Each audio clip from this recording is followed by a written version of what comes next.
Aleluia, Pai. No nome de Jesus. Amém.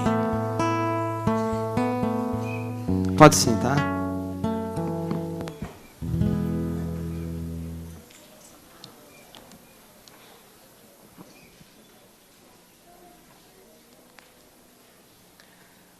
Abra as vossas Bíblias no livro de Mateus, capítulo 18, versículo 18. Diz assim: em verdade vos digo que tudo o que ligardes na terra será sido ligado nos céus, e tudo o que desligardes na terra terá sido desligado nos céus. Em verdade também vos digo que se dois entre vós sobre a terra concordarem a respeito de qualquer coisa que porventura pedirem, ser-lhe-ás concedida por meu Pai que está nos céus. Porque onde estiverem 2 ou 3 reunidos em meu nome, ali estou no meio deles. Então Pedro, aproximando-se, lhe perguntou: Senhor, até quantas vezes meu irmão pecará contra mim, que eu lhe perdoo? Até 7 vezes? Respondeu-lhe Jesus: não te digo que até 7 vezes, mas até 70 vezes 7.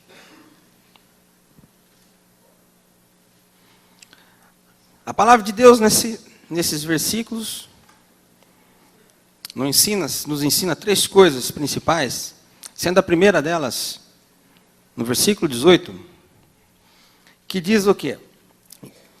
Que tudo que você ligar aqui na terra será ligado no céu, e tudo que você desligar aqui na terra será desligado no céu.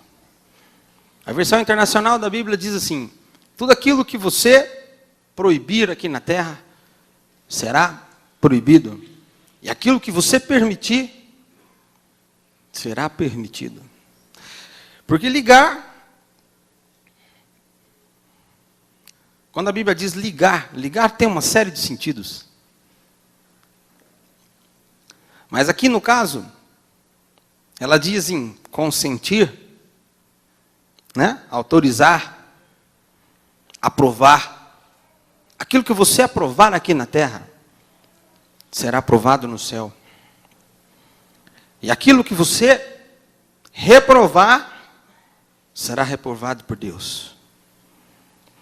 O Jesus nos ensina nesse versículo sobre a autoridade que ele estava dando à igreja. Ao ponto de ligar aqui na terra e haver a concordância dele, da sua vontade, nos céus. Imagina você é filho de Deus, está aqui na terra para obedecer o que Deus diz. Mas não é só isso. É para você viver como filho de Deus. E para viver como filho de Deus, você precisa saber da autoridade de ser filho de Deus. Precisa saber qual é a autoridade que Jesus colocou nas tuas mãos. Veja que as suas ações como servo de Deus têm que ser ações de sabedoria. Porque isso é muito sério. O que você permite, no céu se permite. O que você proíbe, no céu se proíbe. Sabe? Isso é a autoridade que Deus dá a você para fazer o impossível acontecer.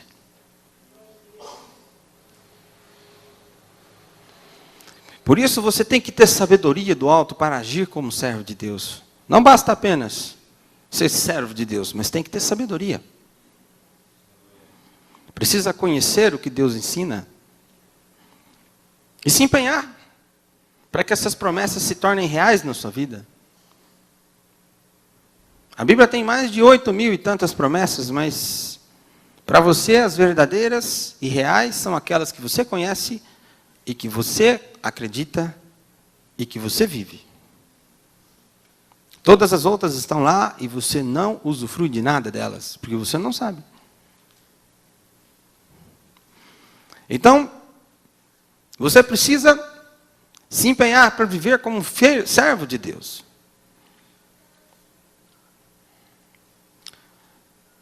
Você precisa olhar para Jesus como a sua fonte.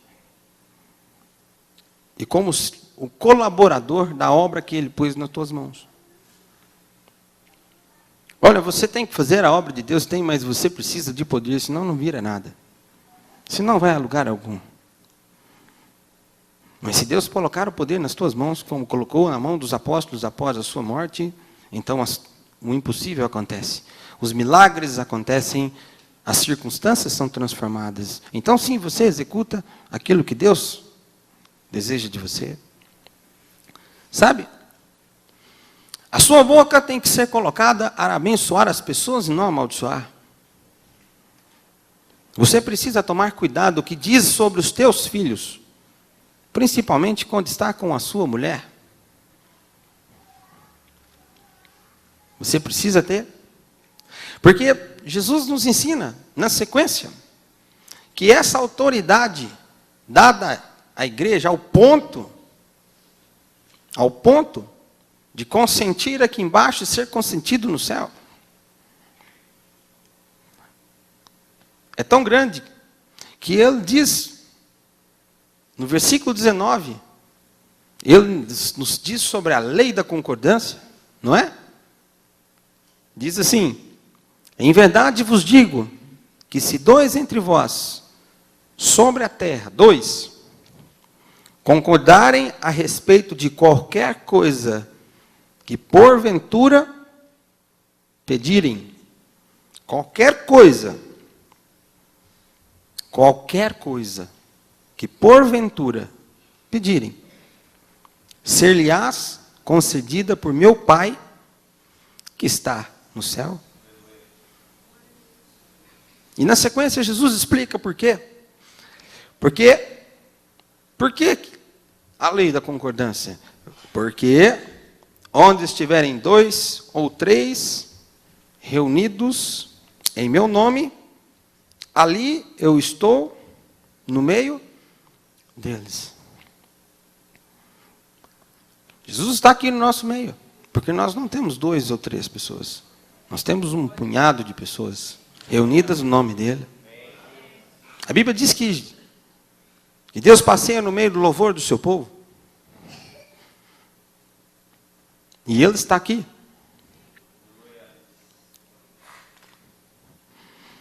Então Ele nos ensina a respeito de concordarmos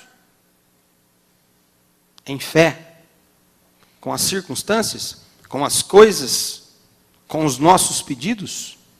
Veja que Jesus é um Deus abençoador. É um Pai de amor. Que nos quer abençoar, que nos quer fazer prosperar, que nos quer fazer avançar.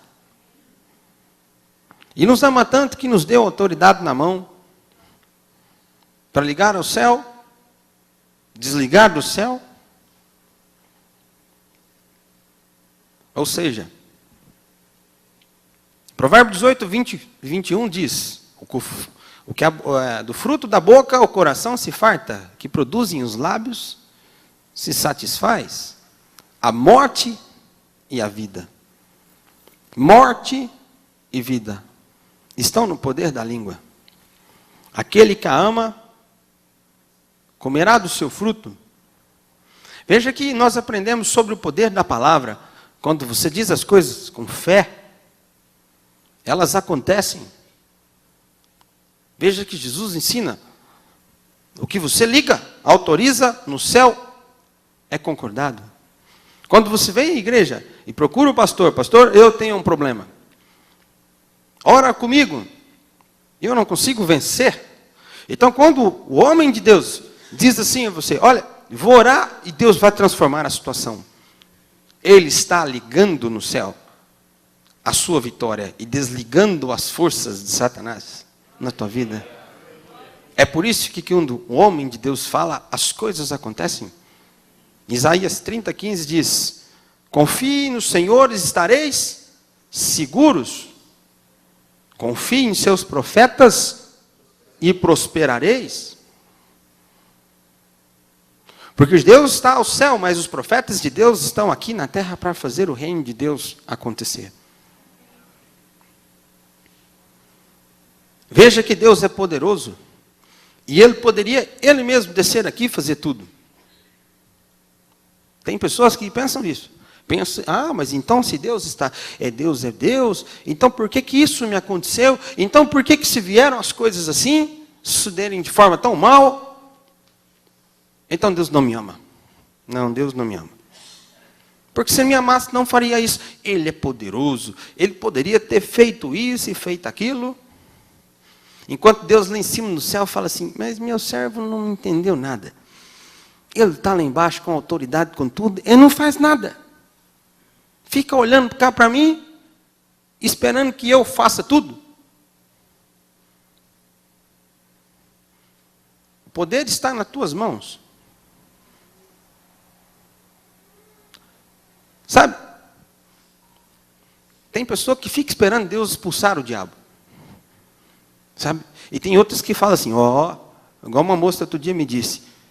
Eu falei, olha, isso é o diabo na sua vida. Você precisa expulsar ele. Não mexe com quem está quieto. Não mexe com o diabo, não, larga ele para lá, não vou mexer com ele, não. Por que eu vou mexer com ele? Vou mexer com Deus, deixa o diabo para lá. Eu falei, minha irmã querida, nesse mundo não existe lugar para tréguas. Não existe cima do muro aqui. Ou você vence ou perde, não tem meio termo. Sabe por quê? Que nessa vida, a única vez que Deus expulsa o diabo da sua vida, é a única vez que a Bíblia fala. É nos dízimos e as ofertas. Quando você dá teu dízimo, Deus amarra o devorador. E não deixa o diabo tocar nas tuas finanças. Agora, todas as outras vezes, é você que tem que expulsar. É você que tem que levantar e pôr para fora. Sabe? As armas que Deus nos deu para lutar são muitas. São muitas. A Bíblia diz em Coríntios que as armas da nossa milícia são poderosas em Cristo, né? Para quebrar guilhões. E são muitas. Você tem a palavra, você tem oração, você tem a concordância. Para você usar tudo isso em certas circunstâncias de forma diferente.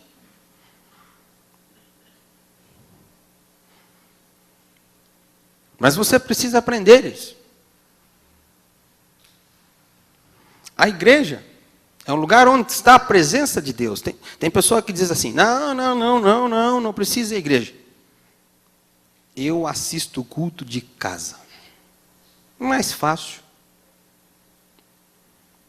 Eu fico deitado no sofá, ponho na televisão, posso tomar um cafezinho. E eu pergunto para você, aonde Deus está? Não é onde está 2 ou 3 reunidos em seu nome?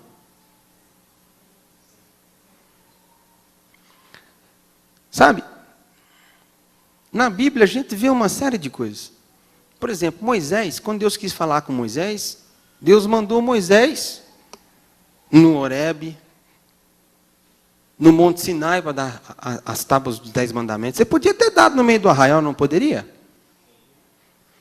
Mas engraçado que Deus quer que nós vamos atrás dele. Nós o sigamos. Nós atentamos para as suas palavras. Nós busquemos a direção. Nós. Veja que a obra é nossa, não de Deus. Se a obra fosse de Deus, estava pronta. Ele é onipresente. Ele é onisciente. Onipotente. Poderia inundar as nossas mentes com o seu poder, com o seu conhecimento, num estalar de dedos. E transformar tudo. Sabe por que Deus não faz isso? Que Deus criou o homem com livre-arbítrio. Assim como fez aos anjos. Anjo pensa. E anjo decide. Se anjo não decidisse, não existiriam demônios. Porque Deus não criou demônios. Deus criou anjos. E eles decidiram seguir Lúcifer. quando o seu coração se encheu de maldade. Da mesma forma, Deus fez os homens, com livre-arbítrio. Olha, escravidão na nossa terra é crime. Se o governo anda pegar você, escravizar alguém, vai para a cadeia. Não vai? Porque Deus criou esse mundo. Ainda resta alguma coisa dos princípios de Deus. Mas Apocalipse diz que o final dos tempos seriam terríveis, né? Que se Deus não abreviasse o tempo, até os seus filhos se perderiam. Então vai caminhando para a corrupção total de tudo. Mas ainda resta algumas coisas. Deus não escraviza o homem. O escravizador do homem chama-se Satanás. Deus ama o homem. Tanto que lhe deu uma cabeça para pensar e decidir. Então, você é responsável por suas decisões. É você que tem que seguir a Deus. Sabe? Você tem que vir à igreja. Você tem problemas.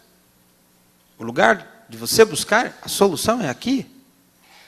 É aqui que a presença de Deus está. Olha, quarta-feira um irmão me contou que o carro dele novamente quebrou. E está virando moda, porque toda vez que eu encontro com ele, ele fala, meu carro quebrou. Mas até hoje não arrumou não, já arrumou, mas quebrou outra vez. Eu falei, meu irmão, vem cá, vamos orar aqui, vamos concordar que Deus vai te dar um carro novo, porque não é possível isso. A lei da concordância. Você crê que Deus vai dar um carro novo para você? Ele falou, creio. Então vamos orar e vamos concordar. Amanhã ou depois ele está com um carro novo. Porque nosso Deus é Deus poderoso. Mas nós precisamos usar as armas espirituais. Não sermos carnais, sermos homens espirituais. Porque se você agir pela fé, agir como Deus manda, você vai ter sucesso. Se você aproximar de Deus, ficar pertinho de Deus, você vai começar a agir como Deus age. Então, como Deus sempre tem sucesso em tudo, você também começa a ter sucesso em tudo. É para isso que existe a igreja. É para isso que existem os grupos familiares, para você aprender, para viver a moda de Deus, não a moda sua. Eu tenho que viver a moda de Deus. É um estilo de vida. O cristianismo é um estilo de vida, a moda de Deus. É quase uma filosofia de vida. Não é porque é movido em fé. E porque as coisas acontecem. O impossível acontece. Mas é uma forma de vida, ditada por Jesus aos moldes da criação. Quando Deus criou o homem, criou o mundo, sabe, ele criou o cachorro, falou, o cachorro é o melhor amigo do homem. Vai viver perto do homem, vai ser manso, vai ser isso, né? Os peixes vão nadar. Vai ficar na água, vai bater, tá? E o homem? O homem vai mandar em tudo. Vai dominar sobre todas as coisas. Eu vou conversar com ele todo dia, né? Só que houve um problema. Adão e Eva interrompeu o curso natural da vida dele, desviando da sua forma original. O cachorro continua do mesmo jeito que Deus criou ele. E daqui 50, 100 anos, se o mundo não acabar, Jesus não voltar, ele vai continuar do mesmo jeito. Os cavalos, da mesma forma. As árvores, do mesmo jeito. O mundo, da mesma forma. Porque em Gênesis está escrito, enquanto houver a terra, haverá semente, sementeira, dia e noite, chuva e sol, frio e calor. Mas nós perdemos a formação original. E foi para isso que Jesus morreu na cruz. Para nos devolver a forma original de vida. A autoridade original da vida. Então você precisa se decidir. Ou eu vou viver a moda do mundo, a forma que Adão criou para nós, né? Foi Adão. O diabo entrou porque Adão permitiu. Se ele não houvesse permissão, se ele não houvesse comido do fruto proibido, o diabo não estaria aqui. Poderia testar, mas não tinha autoridade sobre nós. Então você vai se decidir. Eu vou viver a moda de Jesus, a moda de Deus, com os princípios cristãos, ou eu vou viver conforme o mundo está aí. Porque conforme o mundo está aí, vai viver de derrotas e derrotas, desilusões e desilusões. Mas a moda de Jesus é sucesso atrás de sucesso. Vitória atrás de vitória. Sabe? A lei da concordância é uma lei que Deus deu autoridade à igreja. Deu para 2 ou 3 em uma união física, em uma união, em uma concordância de um desejo, né? De um objetivo, digamos assim, para que ele autorizasse também.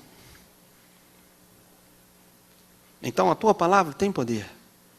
O teu objetivo, se endereçado de forma correta, vai acontecer.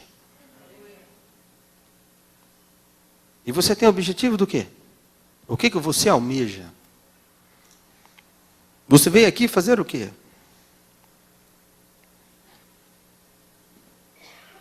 Não foi aprender a palavra de Deus? Não foi ter um toque de Jesus? Não foi? Então está na hora de nós aprendermos as ferramentas poderosas em Deus que Deus nos deu. Jesus nos ensina, depois de dizer da autoridade, depois de falar a autoridade que deu à igreja, o poder da concordância dos seus filhos, ele nos ensina uma outra terceira coisa muito importante, que está no versículo 21. E ele fala assim, Pedro pergunta para ele, Senhor, até quantas vezes? Né? Até quantas vezes eu posso perdoar meu irmão? Até 7. Ó, 7. Né? Pedro deve ter pensado assim, nossa, até 7, jogou um valor assim que na cabeça dele devia ser grande, né? Até, não é assim? Porque se não tivesse pensando grande, ele falava assim, no mínimo 7. Ele falou, não, até 7. Né? Não foi? Foi ou não foi? Olha, ele pensou, ó, vou perdoar 7, quer dizer, vou jogar lá em cima, 7 vezes. E Jesus já interpelou ele assim, ó. Respondeu Jesus, não te digo que até 7, mas 70 vezes 7. Dando a ele a dimensão da necessidade e do objetivo de perdoar. Né? Nós, como humanos, temos uma cabeça reduzida, porque você não tem a cabeça de Deus. Por isso que em Isaías está escrito que os vossos pensamentos não são os meus pensamentos, né? Não é? Porque meus pensamentos são muito mais altos. Você não sabe nem como é que Deus sustenta tudo isso. Como é que as coisas funcionam tão de forma harmoniosa. E tem pessoa que tem mania de dizer que, não, eu sei tudo.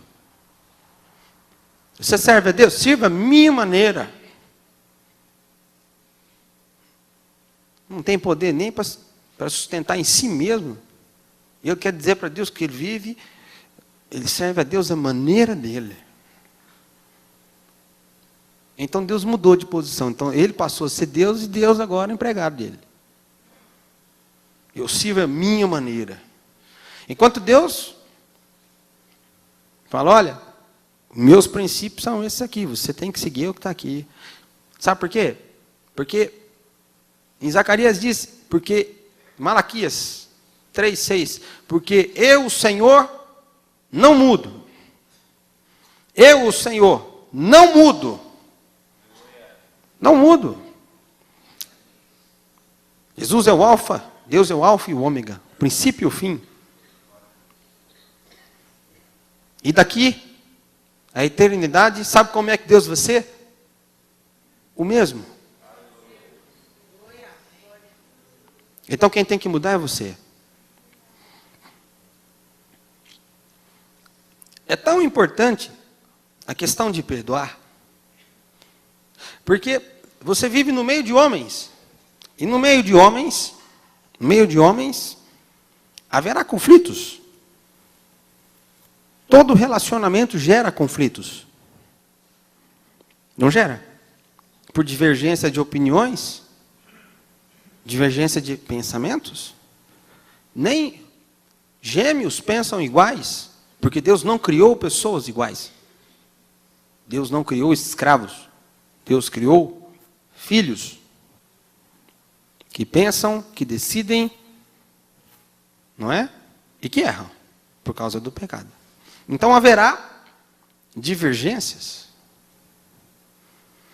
E Deus sabia disso.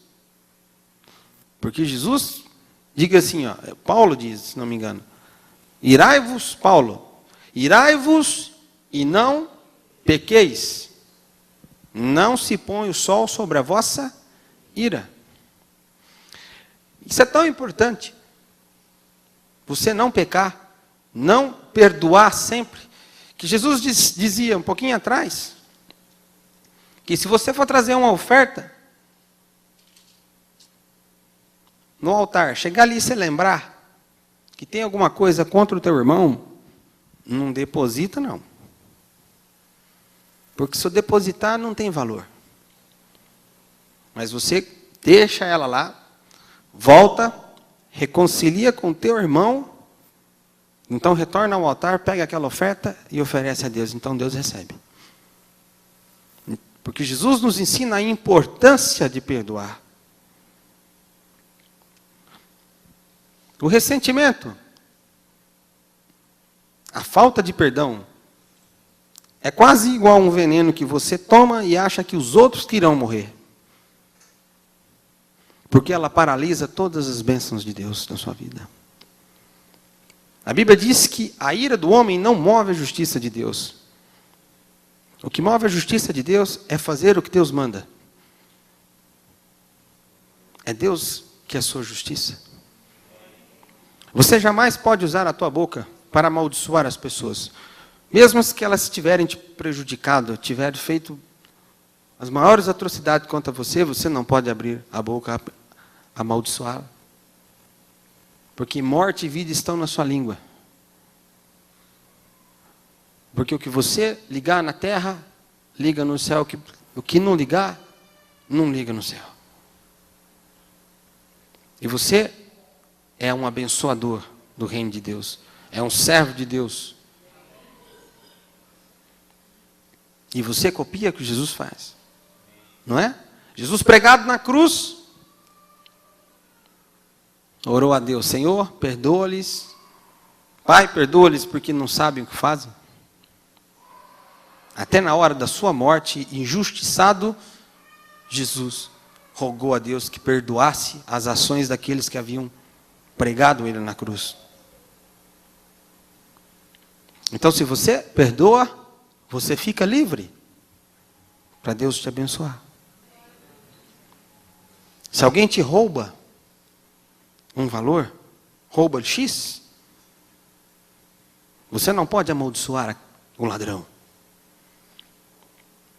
Você tem que orar para que Deus tenha misericórdia da vida dele. Deus é sua justiça. Porque se ele te rouba X, Deus é poderoso para te dar 10X. E te restituir 10 vezes mais. A Bíblia fala de 7 vezes mais. Restituir 7 vezes tudo aquilo que lhe foi tirado. Porque Deus é sua fonte, não é o mundo. Não é as forças do teu braço. Mas você precisa agir conforme a palavra de Deus te ensina. E nessa noite, nós vamos usar essas armas espirituais. Mas na sequência contrária. Primeiro nós vamos pedir perdão a Deus. Nós vamos perdoar, realmente perdoar do nosso coração. Se alguém fez alguma coisa contra você. Se seu marido fez alguma coisa contra você, disse alguma coisa que você não gostou, você vai colocar isso diante de Jesus e perdoar. Porque você compete a perdoar sempre. E Deus é sua justiça. Sabe o que acontece quando você perdoa de verdade? Quando você perdoa de verdade, o seu coração, ele se enche de Deus. E você passa a ter no coração sentimentos que vêm de Deus. E não é de ódio, não. Uma certa ocasião, um homem me prejudicou, e muito. E agiu de forma injusta. E eu apenas reivindiquei aquilo que era meu de direito, e ele, como tinha autoridade na mão, e mais força de autoridade, ele me tirou aquilo que era de direito. E as outras pessoas zombavam de mim por causa disso. Sabe o que eu fiz? Orei e pus diante de Deus.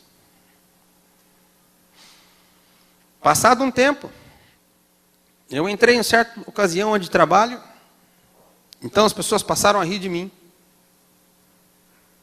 E naquele dia eu falei, Senhor, Tu és Deus justo. E eu perdoei. Mas então o Senhor dá jeito nessa situação, porque eu não aguento mais isso. No outro dia, levantaram-se outras pessoas com maior autoridade contra ele.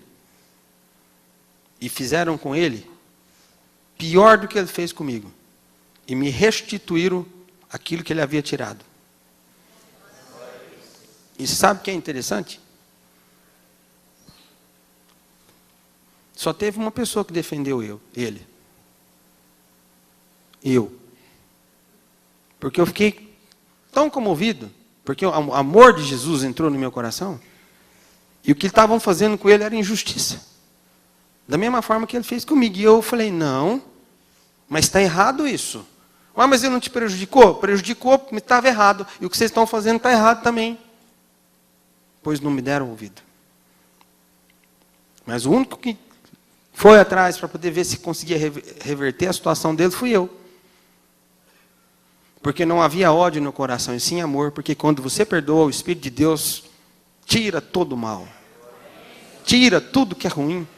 E coloca o Espírito de Jesus, que é isso. Porque se ele conhecer Jesus, Deus transforma a vida dele e ele deixa de ser injusto. Todo mundo que não conhece a Deus, um dia foi pecador. Quer dizer, continua sendo, mas viveu com a vida toda torta, cheia de erros. Né? E se ele conhecer Jesus, transforma tudo. E é isso que você tem que pensar. Quando alguém te prejudicar. Você tem que pensar isso.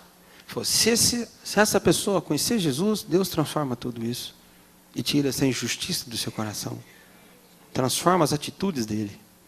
Porque foi aí que Jesus fez conosco. Amém?